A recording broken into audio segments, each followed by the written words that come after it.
Vamos a continuar con los noticieros y los servicios informativos de la cadena Ecotel y nos vamos a una entrevista en vivo, como ya les anunciamos la noche de ayer y al iniciar con este noticiero.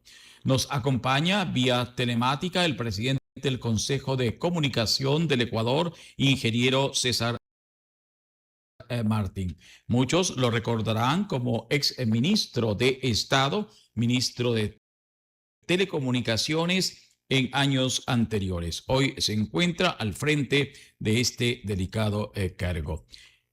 Ingeniero, buenos días. ¿Cómo está usted? ¿Cómo están las cosas en la capital de la República? En este ámbito. El Consejo de Comunicación cambió. Esta institución es, como usted bien lo citó, heredera de dos instituciones previas, una la Superintendencia de Comunicaciones y otra el Cordicom como tal, y hoy ha evolucionado en lo que es el Consejo de Desarrollo y Promoción de la Información y Comunicación. ¿Cuál es el cambio fundamental en ese sentido? Que la ley ahora establece una política un tanto más madura hacia la regulación de medios.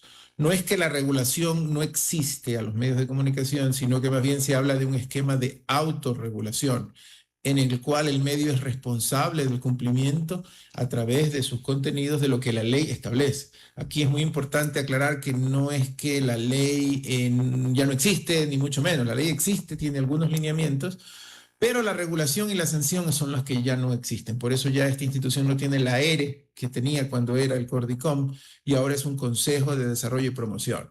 ¿Cuál es nuestra máxima? ¿Cuál es el objetivo máximo del Consejo? Tener un sistema de comunicación social sostenible que promueva la libertad de expresión como un pilar fundamental de la democracia.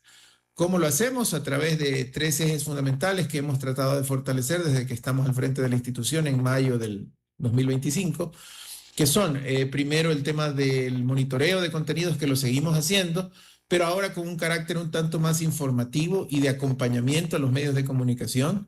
Justamente en estos días, y lo podemos hablar en más detalle, estamos preparando una ruta de visita a medios, donde lo que vamos a hacer básicamente es entregarles, capacitarles con lo que la ley establece, entregarles un checklist.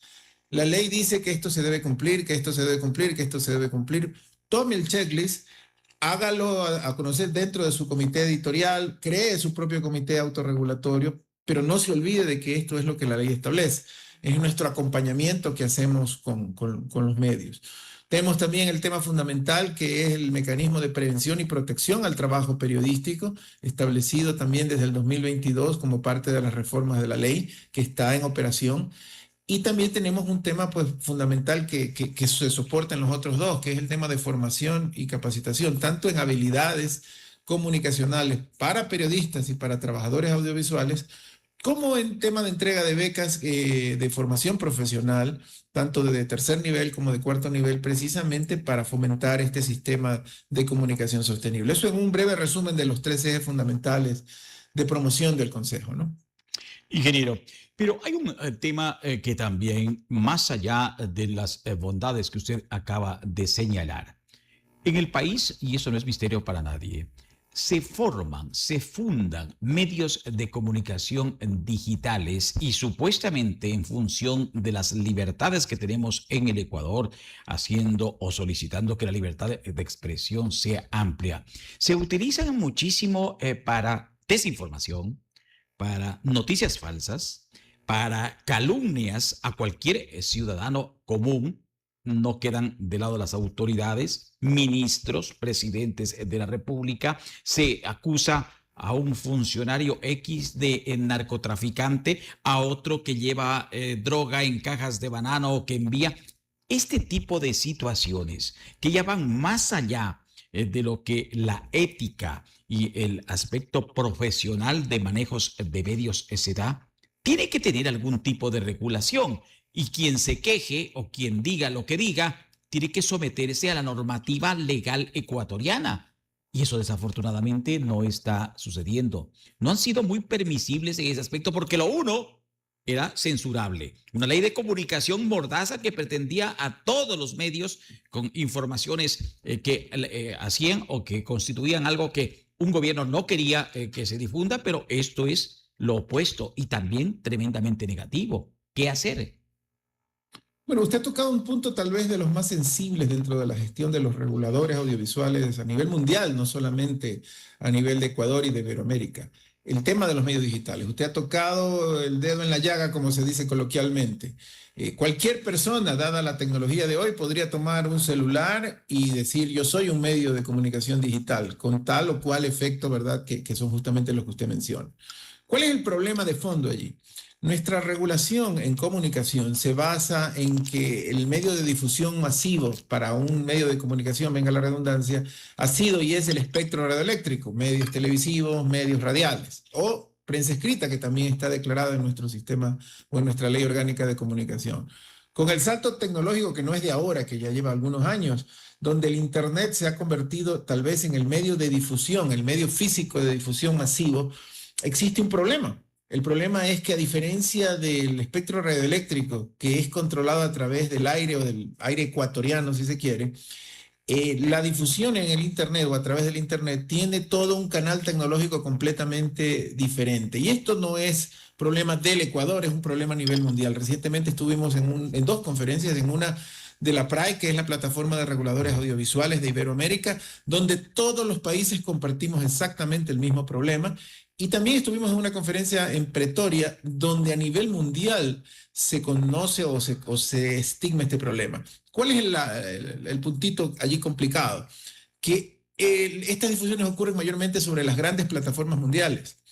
Y no existe una forma tecnológica per se de decirle, por ejemplo, a través de las telecomunicaciones nacionales, de decir, aquí este medio tal que emite a través del YouTube, vamos a hablar que es tal vez la cadena más conocida, vamos a ordenarle al proveedor de Internet que cierre ese canal de YouTube. El proveedor de Internet no puede, o cierra todo el YouTube, o no lo cierra, ¿me explico? ¿Quién es el que debería poder cerrar un canal específico de YouTube? Únicamente el propio YouTube. Para ponerle un ejemplo del problema, de la paradoja tecnológica que tenemos. ¿Qué se ha hecho? Y tuvimos este problema que usted menciona, inclusive durante épocas de elecciones. Cuando yo era ministro de Telecomunicaciones, tuvimos una serie de ataques utilizando inteligencia artificial, tomándose logos institucionales, ¿verdad?, que eran completamente condenables. Y acudimos al YouTube, y el YouTube nos pide una serie de documentación y de procedimientos para poder, digamos, cerrar o hacerle una sanción a algún medio. ¿Qué es lo que estamos haciendo? Porque este es un problema mundial. Hay países en Latinoamérica como Brasil y como México que por su volumen de usuarios han logrado imponer presiones sobre las grandes OTT, sobre los grandes distribuidores de contenido digital. Inclusive recientemente tenemos la noticia de que en Brasil hay una disposición judicial que le está pidiendo a una de estas plataformas el cobro de unas multas importantes por atentar en su contenido contra niños, niñas y adolescentes, que tal vez es dejándonos a un lado el tema político, tal vez es el problema más grande que tenemos en redes sociales. Pornografía infantil.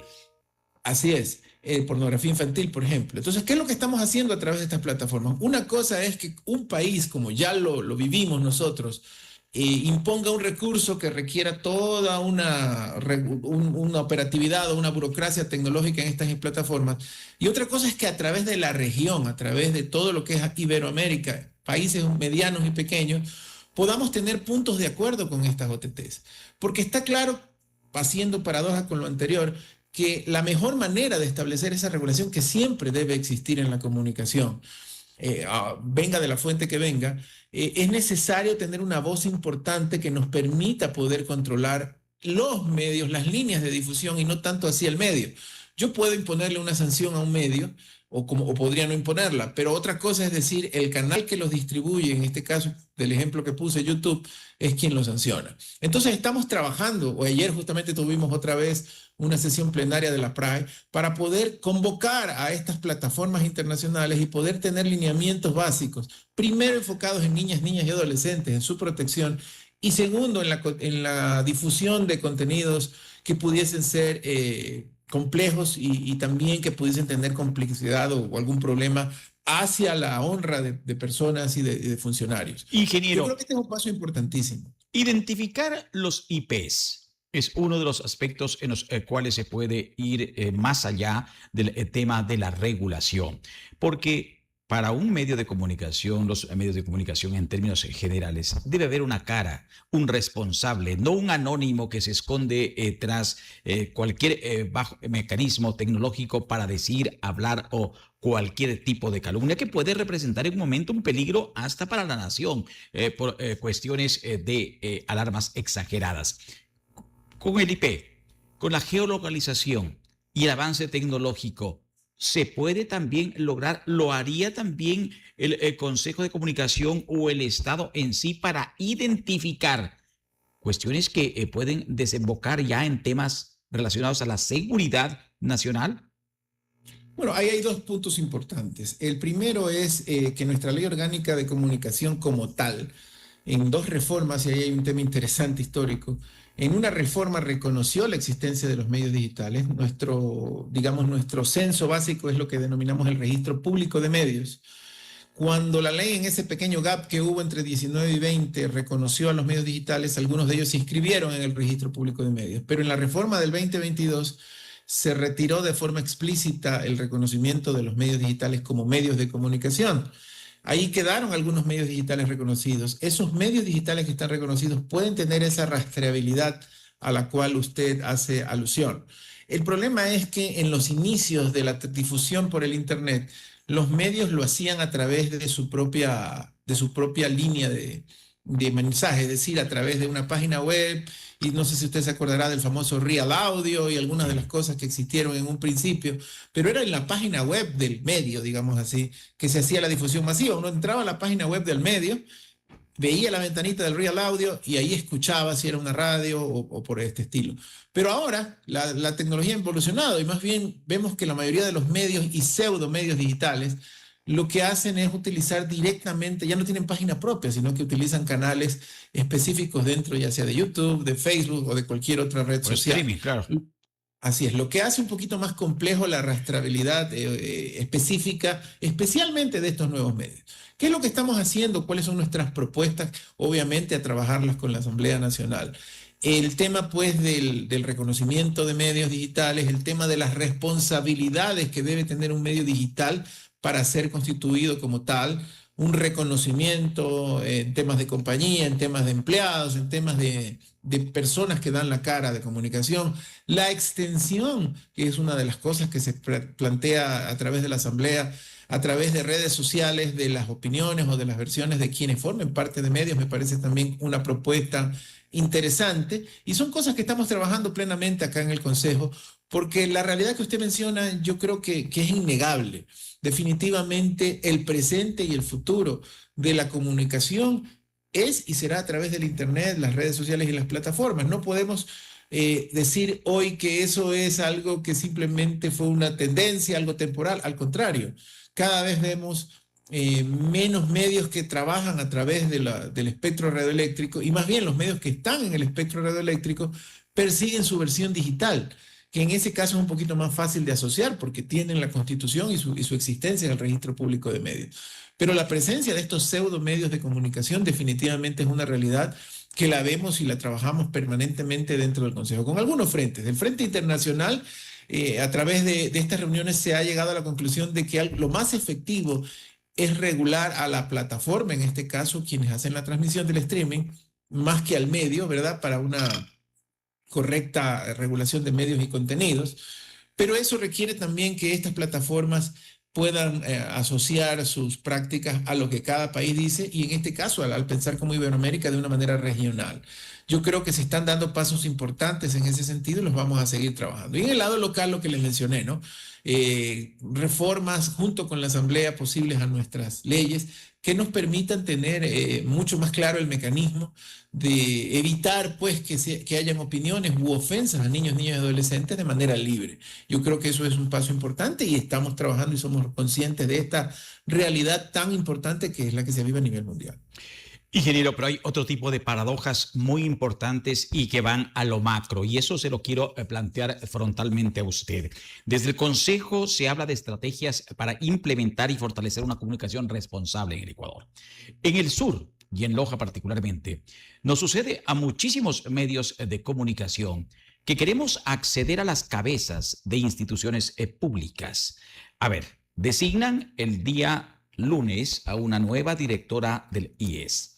Esta nueva directora se posesiona, va a su cargo, pelean a muerte por el llegar al mismo y en el momento determinado que están en el cargo se esconden toda la vida y no le dan la cara a un medio de comunicación durante todo el ejercicio de sus funciones. Esta parte se amparan, no, que tenemos que solicitar permiso a las cabezas de Estado y ministros de Estado, como usted cuando fue ministro. A usted no teníamos necesidad de pedirle 3 veces que venga, 3, 4 veces estuvo aquí en el set, en presencia y en el noticiero, porque usted es ministro de Estado y tiene que dar cuentas, fue ministro de Estado y tiene que dar cuentas a la ciudadanía, pero los menores acá, cualquier funcionario, vienen de otras provincias, se esconden y no dan la cara. ¿Cómo se establece una comunicación responsable si se esconden los funcionarios de Estado? En eso también no se puede combinar a que el tema sea más abierto. Si alguien asume un cargo, de la cara para el contacto con la ciudadanía. Bueno, es un tema bastante interesante. Nosotros como Consejo de Comunicación precisamente trabajamos en función del conocimiento estricto de la ley orgánica y de las responsabilidades que lleva un cargo público. Nosotros tenemos un tema de formación y de capacitación muy importante y algo, si me permite mencionarlo, algo muy importante es que la estrategia que se está siguiendo a partir de mayo, porque no era así antes de eso, es recordar y afianzar que este Consejo de Comunicación es una institución nacional. Por lo tanto, nosotros estamos llevando nuestros servicios y operaciones a lo largo y ancho de todo el territorio ecuatoriano. Lo que nos manda la ley, por ejemplo, es que el Pleno del Consejo de Comunicación sesione al menos una vez al mes. Anteriormente este Pleno estaba sesionando 1 o 2 veces por año. Nosotros hemos mantenido estas reuniones una vez por mes y nuestra política ha sido que esto ocurra en las distintas provincias del Ecuador. Tal es así que le cuento que el día viernes vamos a estar sesionando en la ciudad de Saraguro. Y mañana vamos a estar en la provincia de Loja, Dios mediante, si el vuelo nos lo permite. Estaba viendo previamente de que hay problemas en el aeropuerto. Pero se logra aterrizar, aunque sea con demora, se logra aterrizar, ingeniero. Así que bienvenido.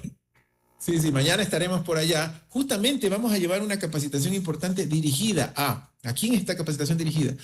A periodistas, a estudiantes de periodismo, a DIRCOMS, justamente lo que usted menciona de las instituciones públicas, que tiene que ver, es una capacitación justamente en paralelo que vamos a hacer mañana, que tiene que ver precisamente con todas estas responsabilidades que lleva ser una institución pública o una institución privada en temas de comunicación.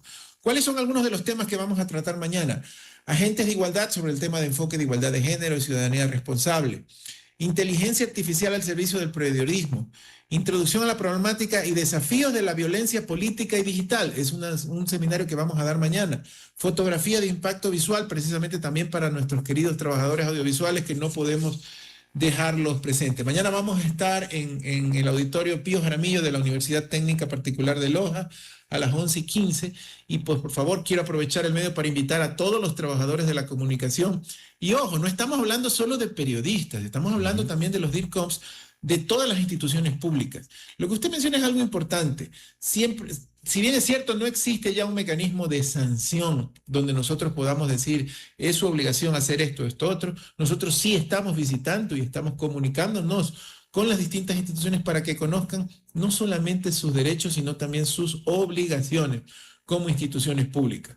La presencia de nosotros en los medios, el acompañamiento que ustedes como periodistas nos hagan es fundamental precisamente para poder conversar con todas estas autoridades y que conozcan todo este tipo de cosas que son fundamentales. Lo que usted dijo es definitivamente cierto. Todos como servidores públicos tenemos un nivel y una obligación con la transparencia que debemos ejercerlo siempre, ¿no?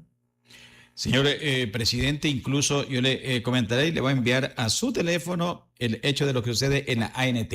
Hay una puerta de hierro, un guardia, y ni siquiera puede ingresar a la puerta, o sea, traspasar la misma. Son situaciones que se dan. Pero hay un tema más allá importante que usted lo abordó y lo hizo en Sudáfrica, con beneficios que habría para la libertad de expresión. Hubo una intervención importante, interesante. ¿De qué se trató, ingeniero? Bueno, fue un congreso de los reguladores audiovisuales a nivel mundial, pero que el tema central de este Congreso fue precisamente el tema de la regulación a las plataformas digitales, lo que yo le mencionaba hace un ratito. Es una preocupación que obviamente nos emerge a nosotros aquí en el país, pero hay que entender que esa preocupación, ese ser, existe hoy a nivel mundial. Está basado en el principio máximo de que la tecnología va a una velocidad y la regulación y la política pública va a otra. Eso es algo que la historia nos ha presentado que siempre es así. Y a nivel mundial existen este tipo de problemas. ¿Cuál es el primer paso? Porque ese es otro problema en velocidad, que las asambleas, que los congresos se pongan de acuerdo para establecer las leyes oportunas. El establecimiento de obligaciones o de procedimientos no estatutarios, es decir, acciones que los reguladores podemos hacer hoy, ahora, sin que la ley o que la regulación esté todavía en marcha. Estuvimos viendo cómo en distintos continentes hay una evolución compleja y diferente en este sentido. Tal vez Europa, Estados Unidos, como casi siempre en estos temas, nos llevan la ventaja un poquito en temas de regulación. Pero Iberoamérica está muy cerca de ellos. Hay continentes como África donde realmente esto está todavía en un paso más atrás, donde todavía se está pensando ciertas cosas. Inclusive escuchamos a representantes de estas plataformas, como por ejemplo estuvo un representante de TikTok, justamente conversando de estos temas y de la apertura que tienen las plataformas hacia poder llegar a acuerdos en función de el manejo de los contenidos. Y precisamente yo creo que el punto de entrada es la conclusión que llegamos o la prioridad es justamente el cuidado que se debe tener a niños, niñas y adolescentes. Yo creo que por ese lado no hay discusión, ¿verdad? Las plataformas están dispuestas a colaborar. El tema es cuáles son esos acuerdos, cuáles son esas políticas y esas formas para poder llegar a ellos de manera rápida. Hoy es muy complejo. Aquí le hablo con la experiencia de haber sido, como usted lo mencionó, ministro de Telecomunicaciones. Es complejo llegar a las plataformas grandes digitales porque ellos requieren temas, no quisiera decir netamente comerciales, pero por ejemplo, para que una demanda sea efectiva requieren un número X de likes a la demanda, ¿verdad? Para que esto sea efectivo. Y a veces eso hace que las acciones sean demoradas. No estamos ante un mecanismo ágil de control de esos contenidos que pudiesen ser ofensivos. Tenemos que trabajarlo, tenemos ya una línea de trabajo propuesta justo en la reunión que tuvimos ayer en la asamblea de la PRAI, que como les decía es la plataforma de reguladores audiovisuales de Iberoamérica. Hemos aprobado todos los países de Iberoamérica ya la declaración de Pretoria, donde justamente establecemos estos medios. Una de las propuestas que tuvimos como Ecuador ayer precisamente es la creación de un observatorio digital. ¿Cuál es el propósito de este observatorio digital? Utilizando las facilidades técnicas que tenemos como Consejo de Comunicación, desde el Ecuador hacer un monitoreo de contenidos digitales en distintas plataformas y en base a ese monitoreo poder hacer primero un seguimiento a estos medios digitales de qué es lo que está acorde a la ley, qué es lo que no está acorde a la ley, y en base a eso crear un manual de las buenas prácticas dentro de medios digitales, es decir, trabajar con la realidad actual y crear un procedimiento, unas políticas, una normativa pública que esté acorde a esas políticas y que pueda también trabajar de la mano con lo que, como le decía hace un rato, tiene que ocurrir a través también de la Asamblea y de las leyes, ¿no? Ya hay algunos pasos que hemos escuchado de la Asamblea Nacional, se está hablando de una ley que permita justamente la protección de niños, niñas y adolescentes en plataformas digitales. Es un paso importante, pero que tiene que estar acompañado de estas otras acciones. Yo creo que eso está muy claro en lo que se trabajó en la Declaración de Pretoria, que por supuesto podemos hacerla conocer a todos ustedes, ¿no? Ingeniero, le agradecemos por acompañarnos en esta entrevista y esperamos contar pronto con usted. Que tenga buena jornada y lo esperamos en Loja. Será bienvenido. Muchas gracias, ahí estaremos, Dios mediante. Un abrazo. Muchas gracias, buen día. Vamos a continuar en Mundo Visión. Luego de la información comercial nos iremos hacia Catamayo para observar cómo están las cosas en el vecino cantón y qué sucedió con el